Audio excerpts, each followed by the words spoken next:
अच्छा ये बताओ कि संसार में सबसे पहले स्त्री आई कि पुरुष आया? क्यों?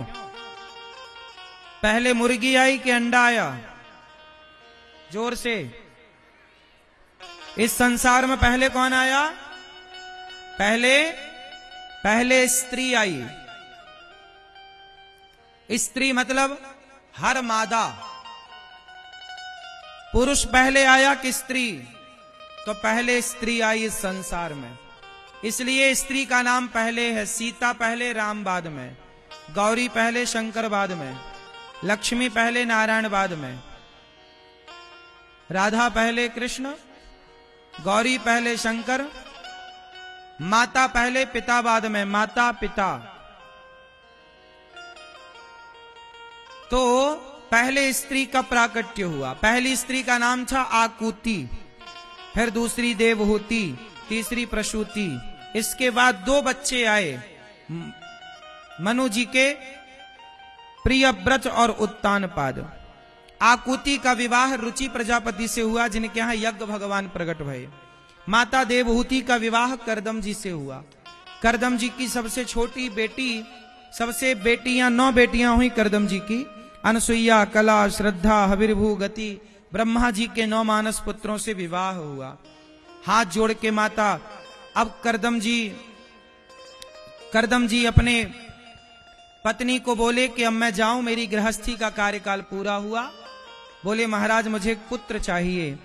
एक पुत्र हुआ, कपिल भगवान साक्षात प्रकट हुए और करदम जी निकल गए। करदम जी, देखो गृहस्थी हमारी 25 साल की होती है।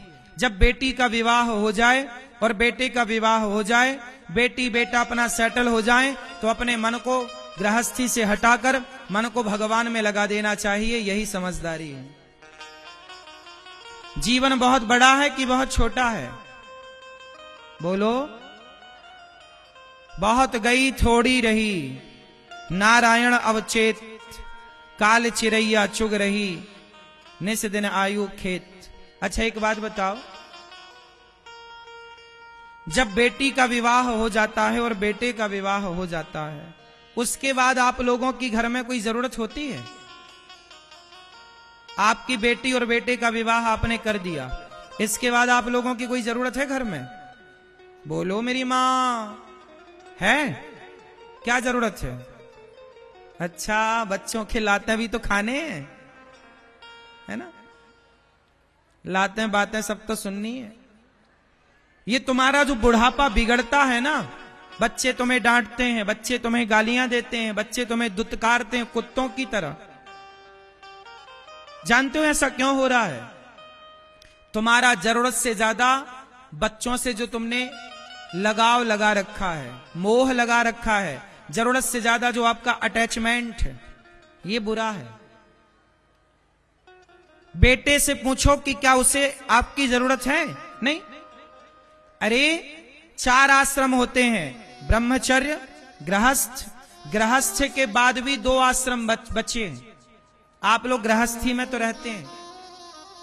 बच्चे का ब्याह कर दिया, बेटी का ब्याह कर दिया, अब बेटे को जिम्मेदारी सौंपो, कुछ जमीन जायदाद अपने पास रखो और थोड़ा तीर्थ यात्रा पर निकलो। ज्यादा से ज्यादा समय तीर्थों में गुजारो ना। घर में काहे तुम तू मैं में उलझे रहते हो बुढ़ापे में? मेरी बहू ठीक है, सीधे मुंह बात नहीं करती, मेरा बेटा बात नहीं करता। ये गाना तुम ही तो गाते हो ना? बात नहीं करती तो निकलो ना घर से। नहीं करती बात, हो भी तो तुम पड़े हो ना उसी घर में कुत्तों की तरह। तुम्हारा मन भी तो नहीं हट रहा है।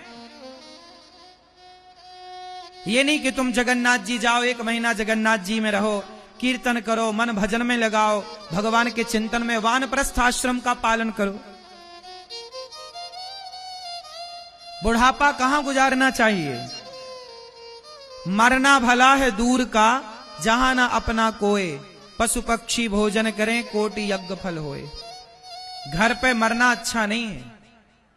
कहां मरना अच्छा है? धाम में प्राण जाए। इतना तो करना स्वामी, इतना तो करना स्वामी, जब प्राण तन से निकले गोविंद नाम लेकर, मेरे प्राण तन से निकले, उस वक्त जल्दी आना, नहीं श्याम भूल जाना, मुरली मधुर बजाना। जब प्राण तन से निकले, आना जरूर आना, राधा को संग लाना, मुरली मधुर बजाना।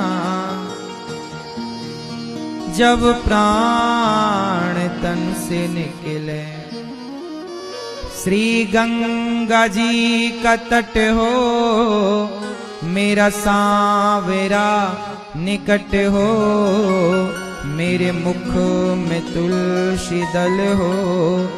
जब प्राण तन से निकले,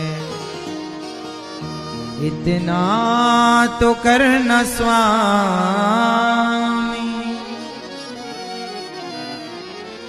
तो भगवान का चिंतन करते प्राण निकलना चाहिए। क्या करते निकलना चाहिए मेरी मां? जोर से। भगवान का चिंतन करते प्राण निकलना चाहिए। भगवान का चिंतन करो, चिंतन करते करते प्राण जाए। घर में मरोगे तो क्या मरोगे? घर वाले मरते समय आएंगे, हिला हिला के कहेंगे हमें पहचानो, हमें पहचानो। कोई तुम्हारा कंधा हिलाएगा, कोई सिर हिलाएगा, और क्या कहेंगे दुनिया वाले? हमें पहचानो। क्या करोगे इन लोगों को पहचान के? सारी जिंदगी इनको ही तो पहचाना है, अब तो भगवान को पहचान लो। मैया, दुनिया आती है मरते समय क्या कहती है? हमें पहचानो। और लोग मरते समय आके ना रोते हैं। कोई कीर्तन नहीं करता, कोई भगवान का नाम नहीं सुनाता, रोते हैं सब। अरे राम राम, हमें नहीं पहचान रहे, लगता गए। दुनिया का क्या बिगड़ना है? ये लोग जो आज तुम्हारे मरने में रोने आए हैं, ये 13 दिन बाद मांग मांग के रसगुल्ले खाएंगे। हाँ या ना? इसलिए साहब, चक्कर में ना पड़ो। समय से बेटा बेटी को जिम्मेदार बनाओ, उनको सौंप दो काम।